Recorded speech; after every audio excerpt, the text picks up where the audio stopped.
Hi friends, இன்றைக்கி என்ன பார்க்க போகிறோன்னா மீன் குழம்பு தான் வைக்க போகிறோம். ஸோ அதுக்கு மீன் வெஜிடபிள்ஸ்லாம் கட் பண்ணி வச்சாச்சு. நம்ம இப்போ எதில் செய்ய போகிறோன்னா சட்டியில் தான் செய்ய போகிறோம், மண் சட்டியில். ஃபஸ்ட்டு நல்லெண்ணெய் ஊற்றிக்கோங்க.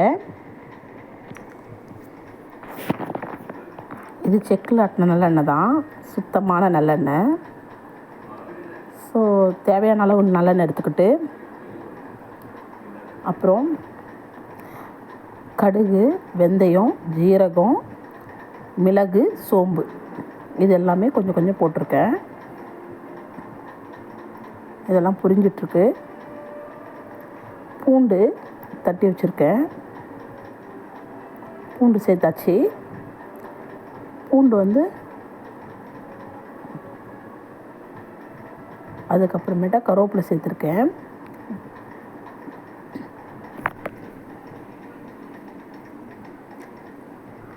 சின்ன வெங்காயம் அரிஞ்சு வச்சுருக்கேன் ஃப்ரெண்ட்ஸ். சின்ன வெங்காயம் ஆட் பண்ணிக்கோங்க. சின்ன வெங்காயம் நல்லா கோல்டன் ப்ரௌன் ஆன உடனே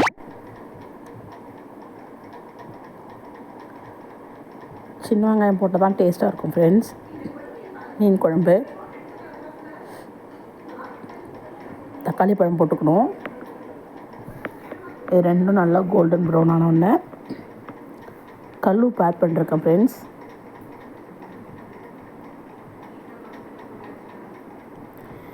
உப்பு சேர்த்த உடனே வெங்காயம் தக்காளி நல்லா மேஷ் ஆகிடும். நல்லா வதங்கிடுச்சு பாருங்கள்.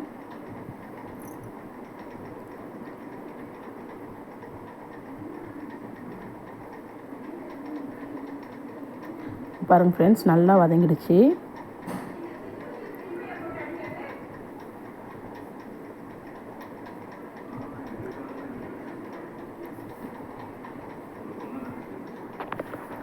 இப்போ குழம்பு மிளகாத்தூள் நம்ம வீட்டில் அரைப்போம் இல்லைங்களா, அந்த குழம்பு மிளகாத்தூள் ஒரு கரண்டி ஆட் பண்ணிருக்கேன். எதுக்கு எண்ணெயில் போடுறேன் அப்படின்னா, மிளகாத்தூள் எண்ணெயில் போட்டோம் அப்படின்னா தான் பச்சை வாசனை வராது ஃப்ரெண்ட்ஸ். இல்லைனா அப்படியே புளியில் கரைச்சி ஊற்றினா ஸ்மெல் அடிக்கும், ஒரு மாதிரி ரொம்ப நேரம் ஆகும் கொதிக்க. இப்போ நம்ம புளி கரைச்சி வச்சுருக்கோம், புளி தண்ணி ஊற்றுறோம்.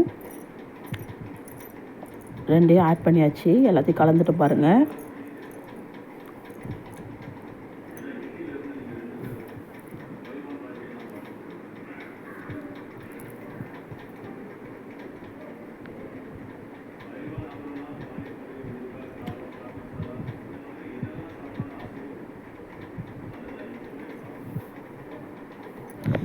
தேவையான அளவு தண்ணி ஆட் பண்ணியாச்சு ஃப்ரெண்ட்ஸ்.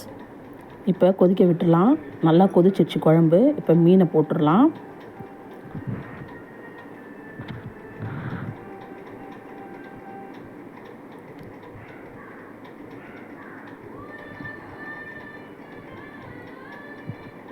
மீன் வெந்துச்சு ஃப்ரெண்ட்ஸ்.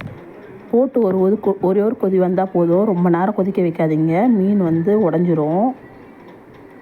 ஒரு 5 மினிட்ஸ் இருந்தால் போதும், அதுவே அதிகம்தான். சட்டியில் இருக்கிறதுனால அது நல்லா வெந்துடும். மண் சட்டியில் ஏன் செஞ்சுருக்கோம் அப்படின்னா, டேஸ்ட்டாகவும் இருக்கும், வாசனையாகவும் இருக்கும், உடம்புக்கு ரொம்ப நல்லது.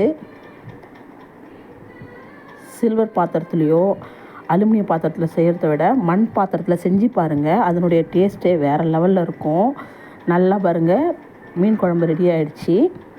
இதில் கொஞ்சோண்டு வெல்லம் மட்டும் ஆட் பண்ணிக்கோங்க. பாய்.